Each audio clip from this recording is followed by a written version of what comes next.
Merci de nous préférer pour vous informer. Audience inaugurale à la Cour constitutionnelle ce jeudi 4 mars 2021. Les membres de l'institution ont présenté les nouveaux locaux de la Cour et ses caractéristiques. La cérémonie a connu la présence du ministre de la Justice et de la Législation et du président du Conseil constitutionnel du Burkina Faso. Stanislas Satarayon nous fait le point ici. Audience inaugurale de la Cour constitutionnelle ce jeudi 4 mars 2021. À cette audience, les 7 sages ont répondu, présents dans leurs différentes auges, mais dans un cadre plus confortable. Une salle d'audience qui peut accueillir plus de 100 personnes. Le joyau est composé des bâtiments réhabilités, ayant chacun des noms précis. En ce qui concerne la rénovation, nous avons 3 bâtiments qui ont été rénovés.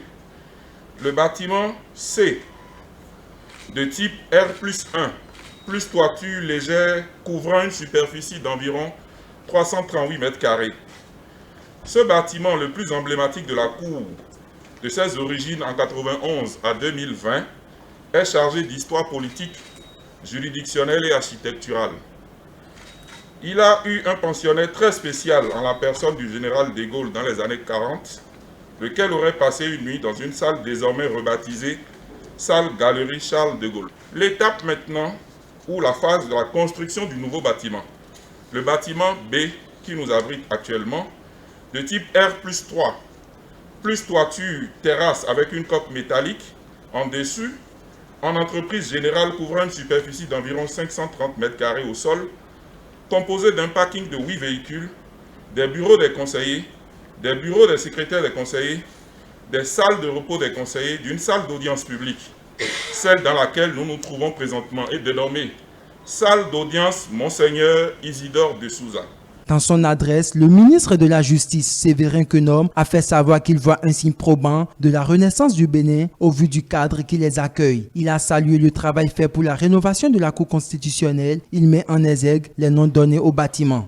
La présence d'une salle au nom de Monseigneur de Souza, de regrettée mémoire, dans le nouveau bâtiment est une preuve supplémentaire de ce que le mouvement du balancier entre le présent, le passé et le futur s'affirme.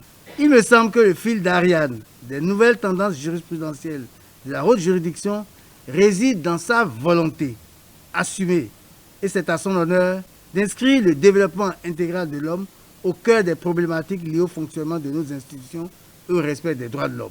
Le président de la Cour constitutionnelle, Joseph Djogbenou, quant à lui, a réitéré l'entière disponibilité de l'institution à la population. Monsieur le président du Conseil constitutionnel, nous avons suivi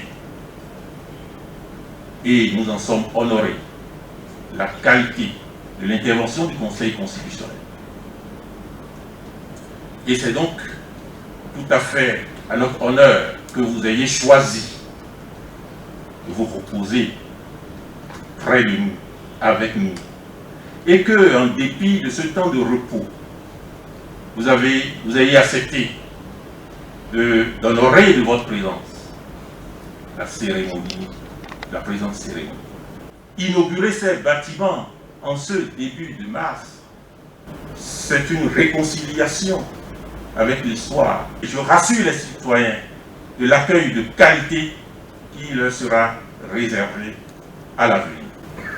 La Cour constitutionnelle accomplira, assumera ses missions en tout état de cause. À la fin de l'audience inaugurale, 12 dossiers ont été enregistrés à la Cour constitutionnelle. Il s'agit entre autres des dossiers portant recours sur le parrainage et d'expropriation.